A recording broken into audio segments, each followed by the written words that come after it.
நெய் மணக்குது முடி கணக்குது படிமலையிலே நடை திறக்குது என்னை காணும் வேளையிலே அத்தனை துன்பம் விலகுது பம்பையில் மூழ்கி நனைகையிலே பாவம் எல்லாம் கரையுது சபரிமலை வாசனே காட்டு வழி பயணமே கோடி கண்கள் தரிசனமே ராஜனே பக்தனின் கவலனே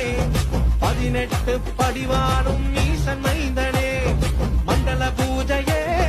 மகர ஜோதியே மணிகண்டன்